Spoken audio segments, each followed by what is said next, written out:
L'endroit n'a pas été choisi au hasard. Nous sommes au pied de la tour des pensions. Un mot qui résonne plus fort que jamais dans la rue aujourd'hui. Un mot qui pour beaucoup se transforme désormais en combat. Les pensions ne sont pas un luxe, mais un droit.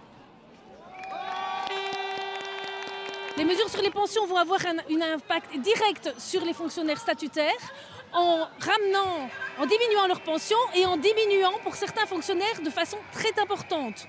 On se retrouve avec, pour les personnes qui sont dans des fonctions spécialisées, certains experts et qui ont dû faire de longues études avec des pensions qui vont être fortement réduites et où ils ne pourront pas reprendre une pension anticipée. Car c'est bien le service public qui est en colère aujourd'hui. Ils sont dans l'administration, cheminots, enseignants ou même pompiers, comme Pierre, qui vient représenter ses collègues qui ne peuvent pas quitter la caserne. C'est vraiment symbolique d'avoir une présence des pompiers au niveau de la tour des pensions pour cette action. D'abord parce que l'allongement de nos durées de carrière nous inquiète beaucoup. Actuellement, statistiquement, les pompiers ont 8 ans d'espérance de vie de moins que le reste de la population. Ça veut dire qu'un petit tiers de nos collègues n'auront jamais à avoir affaire à la tour des pensions actuellement. Pour d'autres, c'est le quotidien qui est devenu invivable. Les restrictions budgétaires venant, disent-ils, affaiblir les services publics.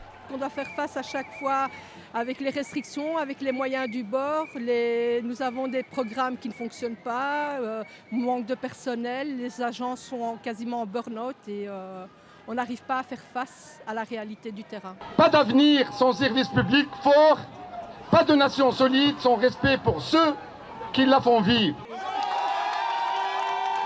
Au total, ils étaient plus d'1 millier à encercler la tour des pensions de Bruxelles.